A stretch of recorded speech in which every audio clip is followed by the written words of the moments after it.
KX News' Guy Gregory takes us to the Dakota Stage Playhouse, where they're still cleaning up and assessing the damage that was done by recent floodwaters due to the historic downtown theater building, as we lead local. It was another busy afternoon for Morgan Nelson at the Dakota Stage Playhouse.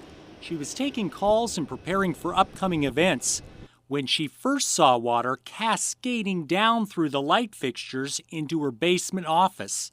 That's when she quickly sprang into action. Where I was like, oh no, I need to get a bucket, ran upstairs, and I saw just the water over the curb, splashing up onto our glass doors. With buckets in hand, she ran back down to her office to catch what falling water she could.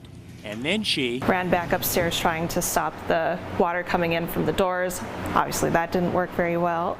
And then I tried to come down through here, saw it like a waterfall coming down our stairs. It was last Tuesday evening when Bismarck received nearly 3 inches of rain in less than an hour, causing widespread street flooding.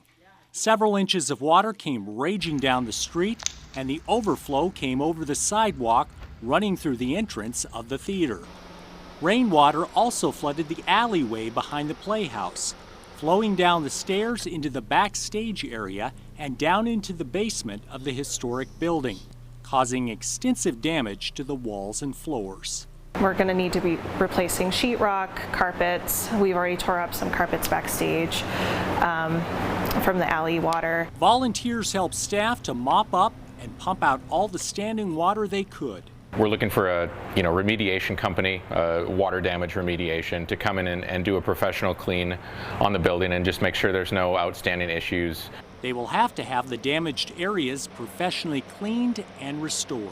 And then beyond that, just the building issues, we're going through and seeing, we had storage under the stage that was wet, stuff under there, equipment that's used in performances that we'll have to replace. Remick says that with all the damage, the community playhouse is looking at some very costly repairs, including resurfacing the theater stage. A loose estimate, it could be, depending on how hard we want to hit the problem, it could be anywhere from $3,000 to $20,000, but we want to hit this home and get this done right the first time. Nelson says she's thankful for the support they've had from the community in both efforts to clean up the mess and raise money to replace what was lost. We have raised currently over $29,000. I'm speechless. Every time I see that number, we cannot thank our community enough. We like to say we're here for our community, but really, to sound cliche, they were here for us. If you look at the support that we've received over the past week, it's obvious that it's an opportunity for live theater, to bring the arts to people who may not have access to it otherwise. And it's that local support that they both say is greatly appreciated to save a playhouse that has become a central place in the community to enjoy local theater over the past 40 years. Reporting for KX News, I'm Guy Gregory.